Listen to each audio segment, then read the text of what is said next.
The morning fog hung thick over the countryside as Detective Inspector Sarah Mitchell received the call that would change everything. Her phone buzzed at exactly 6:47 a.m., jolting her from sleep in her modest London flat. "Inspector Mitchell? This is Commander Harrison from Palace Security. We need you at Highgrove immediately. There's been a development regarding the missing crown jewels." Sarah's heart raced. The missing jewels had been the talk of every newspaper for weeks. After Queen Elizabeth's passing, several priceless pieces from her personal collection had vanished without explanation. The official story claimed they were being relocated for security purposes, but whispers in the corridors of Buckingham Palace told a different tale. Within an hour, Sarah found herself driving through the winding roads leading to one of the royal family's private estates. But this wasn't just any estate. This was Camilla's personal manor, a sprawling Georgian house she had inherited from her grandmother decades before marrying into the royal family. The scene that greeted Sarah was unlike anything she had witnessed in her 15 years as a detective. Royal guards in their distinctive red uniforms surrounded the property. But these weren't ceremonial guards. These were the elite security team, armed and serious, their faces masked by the kind of tension that only comes with high-stakes operations. Commander Harrison approached her vehicle before she could even park properly. His usually composed demeanor showed cracks of urgency that made Sarah's stomach tighten with anticipation. "Inspector, what I'm about to tell you cannot leave this estate until we have full confirmation," he said, his voice barely above a whisper. "We received an anonymous tip yesterday evening. Someone claims to have witnessed unusual activity at this manor 3 nights ago. Multiple vehicles arriving under cover of darkness, heavy cases being moved into the basement." Sarah studied the imposing manor house before them. Its ivy-covered walls and perfectly manicured gardens seemed to hold secrets behind every shadow. The morning sun cast long shadows across the gravel driveway, where tire marks from recent heavy vehicles were still visible despite attempts to rake over them. "What kind of unusual activity?" Sarah asked, though she suspected she already knew the answer. "The kind that matches exactly with the timeline of when Her Majesty's personal jewels went missing from the private vault at Windsor Castle," Harrison replied grimly. The weight of his words settled over them both. This wasn't just about missing jewelry. These were pieces with centuries of history, some dating back to the time of Henry VIII. The sentimental value alone was immeasurable, not to mention their worth in pounds sterling, which experts estimated in the hundreds of millions. As they approached the front entrance, Sarah noticed movement behind the curtained windows. Someone was definitely inside, and they were clearly aware of the presence of law enforcement outside. The grand oak door, which normally would have welcomed visitors with its polished brass fixtures, remained firmly shut. Commander Harrison signaled to his team. 6 guards moved into position around the property's perimeter, while others took posts at every possible exit. This was no casual visit. They were treating this as a potential crime scene of the highest order. The anonymous caller provided very specific details, Harrison continued as they waited for the warrant to arrive. They mentioned seeing cases marked with the Windsor Castle inventory system. They also described vehicles belonging to a private security company that has connections to certain members of the royal family. Sarah felt her detective instincts kicking into high gear. Anonymous tips were often unreliable, but when they came with such specific details, they usually contained at least a grain of truth.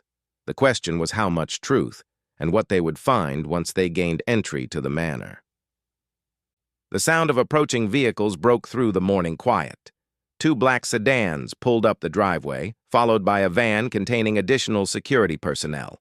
From the first sedan emerged a man in an expensive suit who Sarah didn't recognize but whose presence immediately commanded respect from the guards. "Sir Marcus Thornfield," Commander Harrison murmured. "Head of Royal Protection. When he shows up personally, you know this is serious." Sir Marcus strode toward them with the kind of purposeful determination that suggested he had been awake all night dealing with this situation. His silver hair was perfectly styled despite the early hour, and his stern expression left no doubt about the gravity of the circumstances. "Inspector Mitchell?" He greeted her with a firm handshake. "Thank you for coming so quickly. I need you to understand that what we might discover today could have implications that reach far beyond a simple theft case. We're dealing with items that belong not just to the royal family, but to the British people themselves." As if on cue, movement at the Manor's front entrance caught their attention. The heavy oak door creaked open, and a figure appeared in the doorway. It was Margaret Thornberry, Camilla's longtime personal assistant, her face pale and her hands trembling slightly as she clutched a thick envelope. "I believe," she said in a shaky voice that carried across the morning air, "you gentlemen are here about the items in the basement. I have something you need to see." Margaret Thornberry's hands shook as she handed the envelope to Sir Marcus. The morning wind picked up, rustling the ancient oak trees that bordered the estate grounds. Sarah noticed how the woman kept glancing nervously toward the basement windows, as if expecting something to emerge from below. "Mrs. Thornberry," Sir Marcus said with measured calm, "I need you to tell us exactly what's been happening here. Every detail, no matter how small you think it might be." The assistant took a deep breath and looked around at the assembled guards and officials. Her loyalty to Camilla was evident in her hesitation, but the weight of the situation seemed to overwhelm her resistance. 3 nights ago, Her Majesty arrived here unexpectedly, Margaret began, her voice growing stronger as she spoke. "She came with 2 men I didn't recognize, but they had official credentials. They said they were from the Crown Estate Security Division." Sir Marcus and Commander Harrison exchanged glances. There was no Crown Estate Security Division with authority over personal royal jewels. This was already looking like an elaborate deception. "What happened next?" Detective Inspector Mitchell prompted gently. "They brought in several cases, very heavy ones that required special handling equipment. Her Majesty seemed distressed, kept talking about protecting the legacy and ensuring they stayed in the right hands. She insisted everything be stored in the old wine cellar beneath the house." Sarah made notes as Margaret continued. The story was becoming clearer, but it raised more questions than it answered.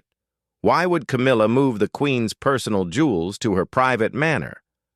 And who were these mysterious security officials? "Mrs. Thornberry," Sir Marcus interrupted, "where is Her Majesty now?" "She left yesterday morning for Scotland, said she needed time to think and that no one should disturb the basement until she returned." Margaret paused, wringing her hands. "But then I started having doubts. I called my cousin who works at Buckingham Palace, and she said there were rumors about missing jewels. That's when I realized I might be involved in something terrible."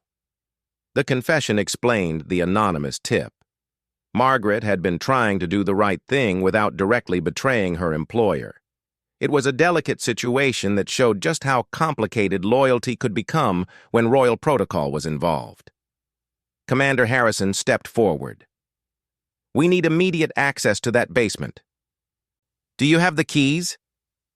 Margaret nodded and produced a heavy iron key from her apron pocket. "But there's something else you should know. The men who came with Her Majesty, they installed some kind of security system down there. Cameras, motion sensors, the works.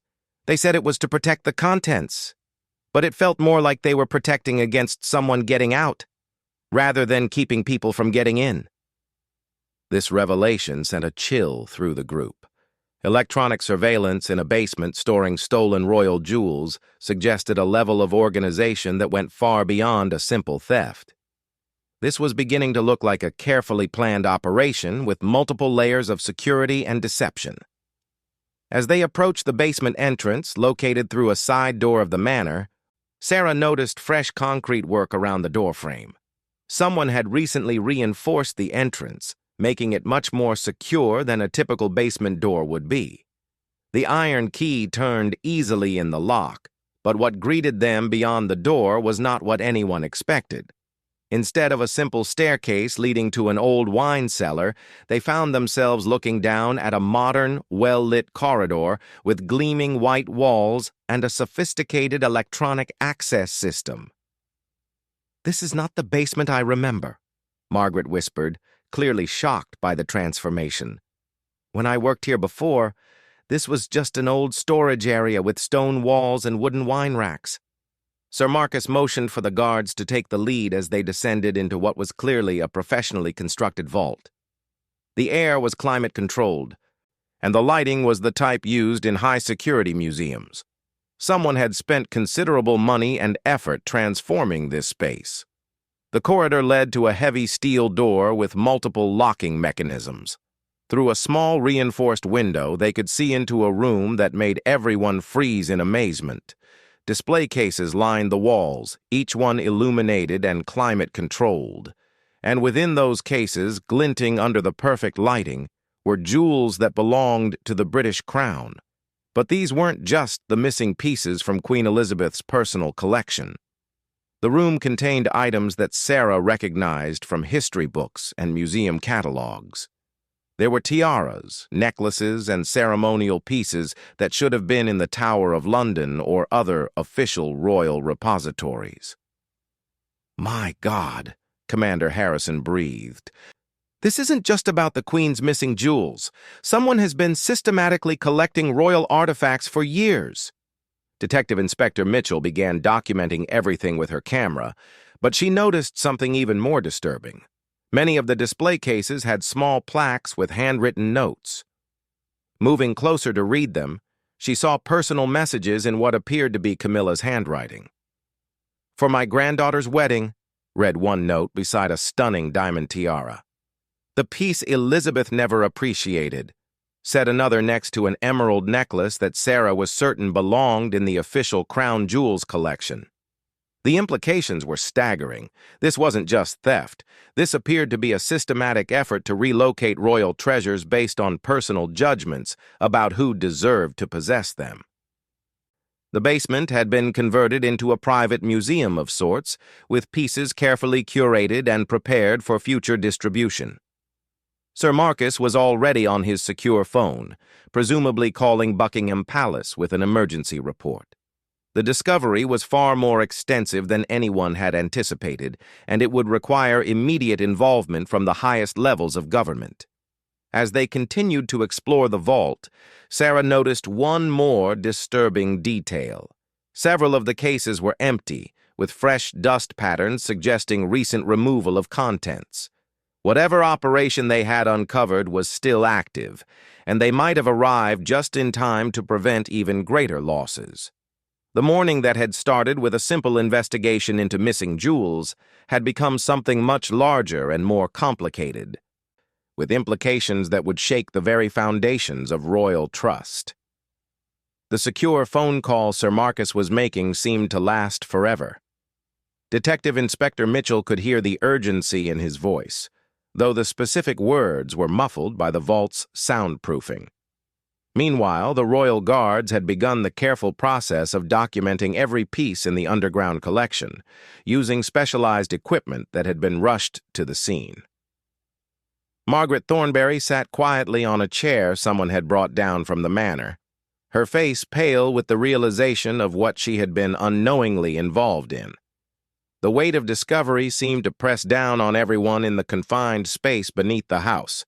"Inspector Mitchell," Commander Harrison called from across the vault. "You need to see this."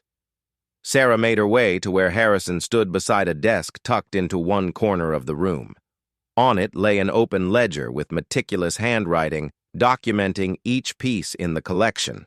But more importantly, there were shipping receipts and correspondence that revealed the true scope of what they had uncovered. The papers showed a network that extended far beyond just one person's decisions. There were invoices from private security companies, receipts for the basement renovation work, and most shocking of all, correspondence with auction houses in Switzerland and Monaco. Someone had been preparing to sell portions of the British Crown Jewels collection on the international market. Look at these dates. Harrison pointed to several recent entries. Some of these pieces were moved here as recently as last week. This operation has been ongoing for months, possibly longer. Sir Marcus finished his phone call and rejoined the group, his expression even more grave than before. Buckingham Palace confirms that several additional pieces reported as being cleaned or appraised are actually missing from their official locations. We're looking at the largest theft of royal artifacts in British history. The implications hit everyone like a physical blow. This wasn't just about personal jewelry or family heirlooms. Some of the pieces in the vault were part of the crown jewels collection that belonged to the British people and were held in trust by the monarchy. Their theft represented a betrayal of public trust on an unprecedented scale. As the morning progressed, additional experts arrived from London. Gemologists, art historians, and security specialists filled the once-secret basement, each confirming the authenticity and significance of the recovered items. The conservative estimate of the collection's value had already reached beyond £200 million, and they weren't finished cataloging everything. Detective Inspector Mitchell noticed Margaret growing increasingly agitated as the full extent of the operation became clear. The loyal assistant had clearly believed she was helping with legitimate security measures, not participating in the systematic theft of national treasures. "Mrs. Thornberry," Sarah approached her gently, "I know this is difficult, but we need to understand the timeline better. How long has this basement renovation been going on?" Margaret looked up with tears in her eyes. "The work started about 8 months ago. Her Majesty said it was for storing family documents and personal items that needed climate control. The workers always came when I wasn't here, usually when I was visiting my sister on weekends." This explained how such an elaborate operation could have been conducted in secret. By carefully timing the work and limiting who had knowledge of the true purpose, the perpetrators had been able to construct a professional-grade vault without arousing suspicion. Sir Marcus gathered everyone for an urgent briefing as afternoon approached. "We've just received word that Camilla's location in Scotland has been confirmed. A joint team of Royal Protection officers and police are en route to her current position. We expect to have her in custody within the next 2 hours. But even as he spoke, Sarah noticed something troubling on the ledger she had been studying.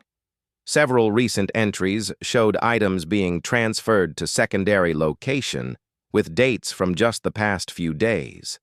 The vault they had discovered might only be part of a larger operation.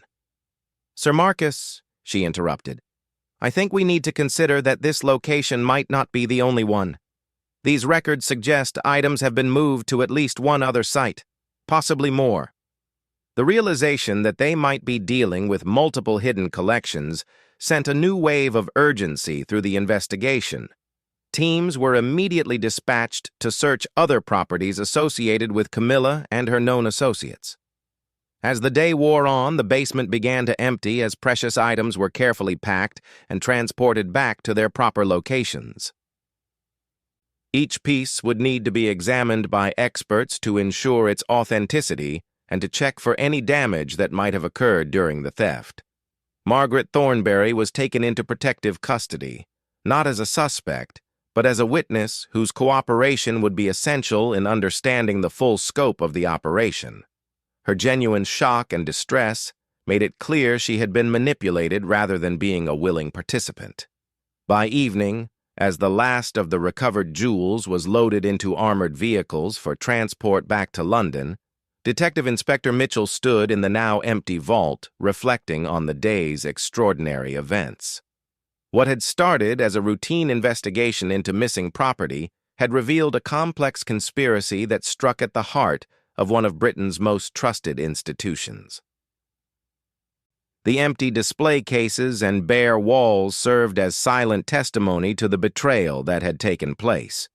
But they also represented something else: the effectiveness of the systems designed to protect Britain's heritage when those systems were allowed to work properly.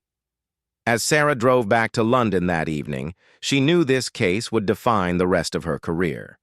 The investigation was far from over, but they had succeeded in recovering treasures that belonged not just to the royal family, but to the entire nation. The basement at Camilla's manor would be sealed and studied for months to come, but the most important work was done. The crown jewels were going home where they belonged.